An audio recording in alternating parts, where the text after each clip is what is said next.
For over 2 decades now, many marketers have built their careers on mastering SEO on Google and paid search.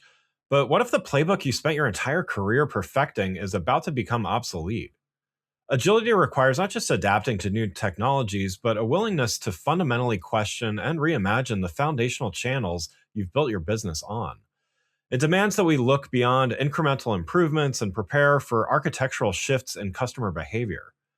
For years, the search landscape has been relatively stable, but generative AI is rewriting the rules of how consumers find information and how brands can connect with them at the moment of intent. Today, we're going to explore what this means for the future of advertising, the new commercial opportunities emerging, and how brands can find customers on new surfaces beyond the traditional search engine results page. Welcome to Season 8 of the Agile Brand Podcast. This season, we're going all in on expert mode MarTech, AI, and customer experience, talking with the people and platforms behind the brands you know and love. Again, I'm your host, Greg Kilstrom, and I help Fortune 1000 companies make sense of MarTech, AI, and marketing ops. Hit subscribe or follow to make sure you always get the latest episodes, and leave us a rating so others can find us as well. And make sure you check out our sponsor, TechSystems, an industry leader in full-stack technology services, talent services, and real-world adoption. For more information, go to techsystems.com. Now let's dive in.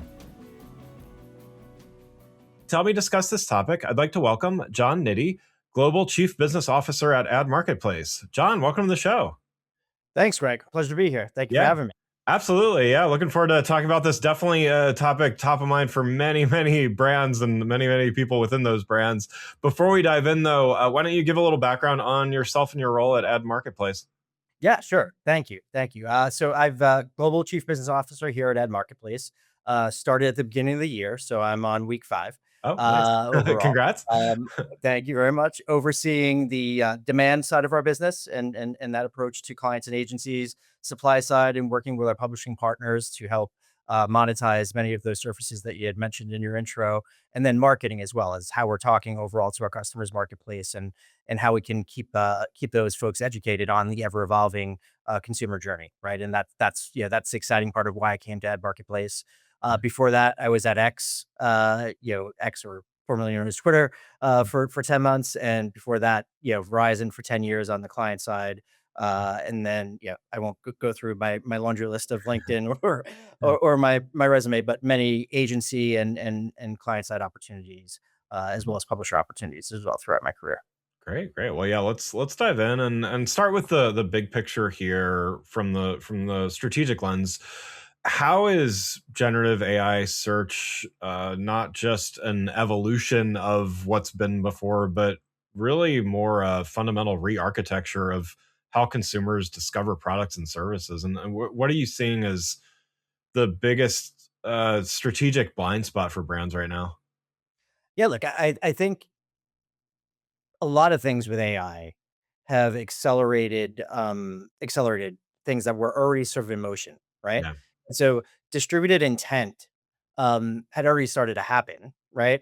It's just now with AI that has accelerated the need to address it. The same way that, yeah, data hierarchy and data hygiene and structured data was always a need within organizations. But until AI and that need to have structured data in order to utilize AI, that advanced a lot of things that were being worked on or would have been put off for another year because things worked well enough, right? Yeah. And so I think AI chat and LLM entering into the intent area, right, and which had historically been search engine results driven, is only an acceleration of that, right? But we started seeing that distribution of intent, you know, even years in advance, right? If you think about things like buy now, pay laters, or fintech apps that had started as payments that became shopping experiences, right? That inherently have intent and search built into them.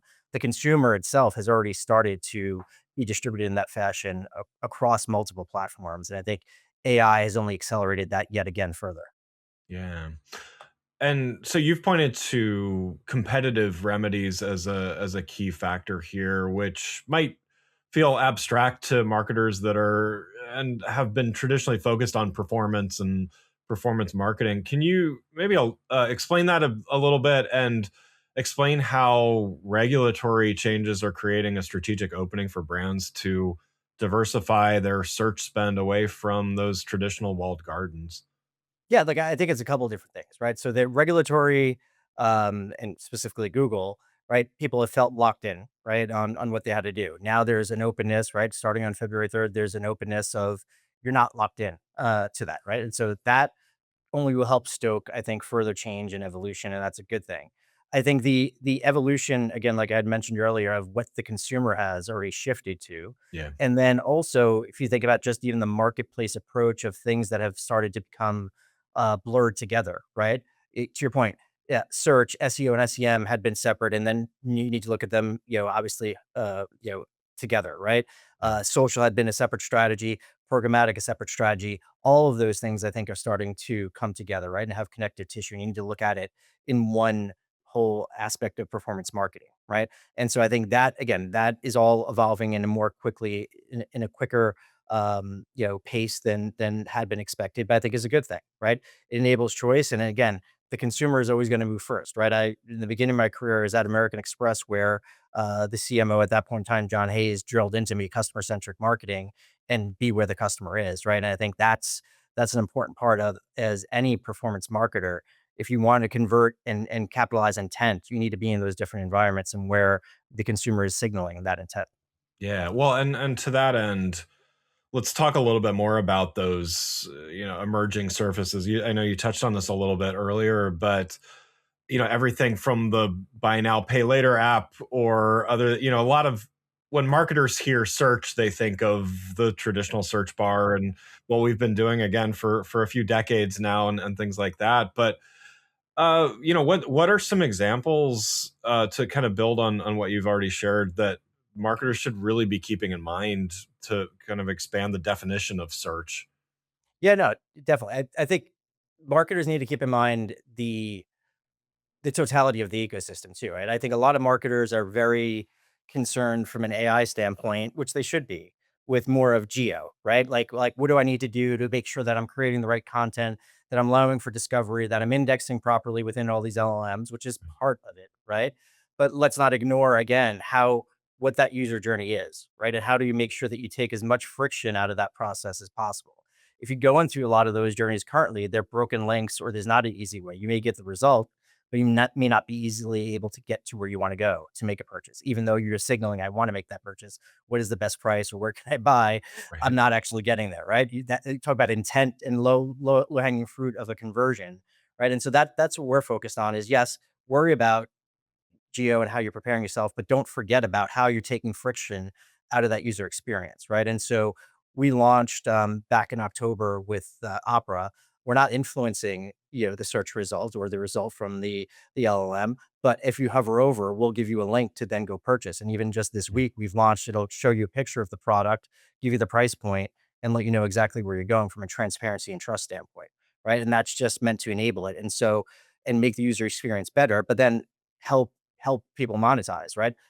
There's the monetization flow for both the client and the publisher that you need to do in a transparent way. You need to do it in a responsible way. And I think looking at how you enable and improve that experience, and not just try to make it a sponsored like or something that they feel is not genuine. So we're not never going to influence the actual LLM result, right? That needs to be true, right? And you need to trust that, but you should make it easier to both as the user to navigate, and then for the publisher and or retailer to convert that intent, right? And that's the journey that we're on.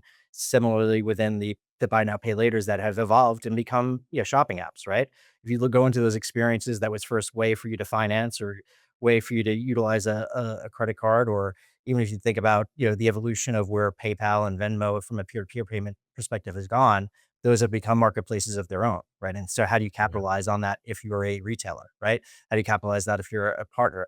And we're working with those folks to also make those experiences better and to get people to that success event in a quicker and more efficient fashion. So for those AI driven search experiences, what does that look like from the advertiser end? I mean, for those that are used to bidding on keywords and they know Google ads inside and out and stuff like that. These are conversational experiences, these are curated experiences. What's different? I guess what's the same and what's different from the advertiser perspective? So from an ad marketplace standpoint, we're trying to keep it to similar success metrics, right? Our overall success metric or goal for our clients is driving ROAS, right? Yeah. And ultimately buy a cost per click, right? And so that's very much search like and very much familiar, right? Yeah. However, to your point, what is your keyword strategy, right? How do you look at category? How do you look at vertical? To your point, you need to open it up a little bit more and look at things a bit differently, right? Yeah. And understand what conversations you want to be a part of and where do you want to send them from a product perspective at that point versus sending them to a general landing experience, right? You want to be able to take that as much as intent and semantics as possible and have that be what you're serving up in those instances. And so our technology is doing that and making it more relevant, right? Driving relevancy by scoring, but it takes the tactics from a CPC perspective that you've been used to, but you do need to expand and look at a different keyword and category strategy to make sure that you're capturing the full intent, right? You can start with the same exact, give us your Yeah. Google list, right? And yeah, we can execute that against that, but you may not be capturing the full extent of the intent and opportunity that's out there. To fall into the ROAS comment, so when we talk about measurement here, I mean attribution, right? This is these are more surfaces. These are as marketers love to have yet another place to try to attribute from. What does this look like from an attribution standpoint? And yeah, I mean, are marketers, should they still be thinking about incrementality and all of those things that they're currently doing, or are there other or additional ways of thinking? Yeah, I mean, so I think many conversations now around incrementality, right? Because everybody's trying to prove it out, and I think in a good way, right? Largely search has been last touch, right? Yeah, yeah, For the most part, and so or last click, I should say. And that attribution is only a partial view of what you're really contributing to the conversion or the success event. And so as you start to look at incrementality, you will get a broader view, right? Of like, all right, perhaps adMarketplace is not just contributing to my digital sales, but is also having an impact to in store, right? When you start to do true incrementality testing and know what you have on, what you have off, it should help us get to better attribution overall. And so that's exciting. And it's a mhm, big part of a lot of the conversations because again, this all comes down to is from a marketer perspective, is you're fighting for attention, right? You're fighting to get in front of in a bigger, fragmented, more competitive place, right? Where in traditional video format types and things like that, I may not be watching ads anymore, right? And then when I go into other experiences, I'm being bombarded via multiple different angles, and so the more that we pride ourselves on our publisher relationships to have either exclusive or preferred type of placements that you can't just buy everywhere else, right? Because we don't want to be commoditized into an ad network like model, right?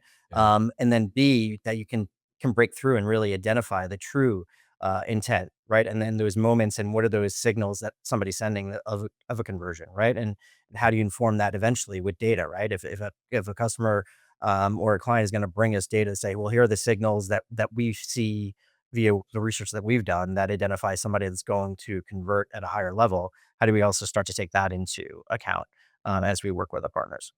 yeah. I mean, do you think because of the conversational nature of AI based search, is there? It would seem like there's just richer intent data. I mean, consumers are having conversations. Even the most detailed search query in Google is not the same as a 10-minute conversation with ChatGPT or whatever. Well, and you can string several query points together, right, into one, right? And Yeah, and that's to your point. That's a lot of the work when you get into semantic modeling and the work that we're doing to ensure the right match as well, right? Because you don't want to mismatch yeah, from that perspective. And so that's extremely important and why we've been in beta for so long, or sort of alpha for so long, and are going to be moving to beta is to get that right because you don't want to lose that trust and that efficacy. But it's definitely something that is you need to again broaden from where you had been on here are the specific terms that convert to there are other steps within this process that are happening in the same query string now that you need to also be aware of, right? And how you're going to render what's going to show up. yeah. So taking this forward, a year or two, even, what are what skills or even team structures? How does this change that? I mean, I would imagine some things may not change, but what does change about marketing teams to be able to compete in this new search paradigm? Look, I think I mentioned or hinted at it a little bit earlier. I think there's going to be, an evolution, right, of an emerging of disciplines, right. So Yeah, things that had been siloed and disciplined departments of the past, right, of how you looked at SEO, SEM, social, programmatic, right, and even direct buys, yeah, will start to merge more together, right? And you'll have more. You should have more audience and segmentation that is pulled throughout, right? And knowing, when I was at Verizon, my one of my biggest pain points was telling an existing customer to switch, right? yeah, That should right. never happen. Yeah, Right? And that right, at right. simplistic level, right? But it still happens in a lot for with a lot of marketers, right?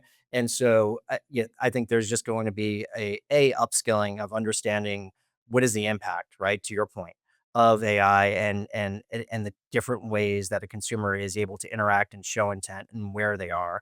So there needs to be upskilling and up training that from that perspective. But then emerging of things that have been sitting separate before was what are the connective tissues and how do those teams come together, right? Because that's all performance driven, right? And so instead of having different performance channels competing against each other, I think you're going to see that merge together overall. Yeah. So, if you were to make a prediction about the relationship or maybe a changing relationship between brands, consumers, and AI search that will become mainstream soon enough, what would it be? Look, I think everyone should be testing, right? Yeah, And that's whatever your common theme that you hear back from folks when you mention anything AI related is that it's super early or whatever, but everybody should be testing because you need to know where it can improve or where maybe the issues, right? You need to expose those things earlier on. And so I think that's, if from a prediction of 2026 is that, yeah, everybody should be testing and preparing, right? yeah, And getting yourself prepared because it is coming. But I think the other thing that is the themes I would say from a prediction standpoint is that, and it shouldn't be a surprise, but trust, transparency, and ethics, right, is also going to be large, right? I think there's a huge, in all parts of AI, a huge consumer distrust in the back of the minds of, well, is this real or is this AI, right? Those are two different things inherently versus how is AI and how are these tools helping me do something more quickly, helping me get to where I want to get to more quickly and helping me sort and rank things in a more efficient way that help me get to that end success event,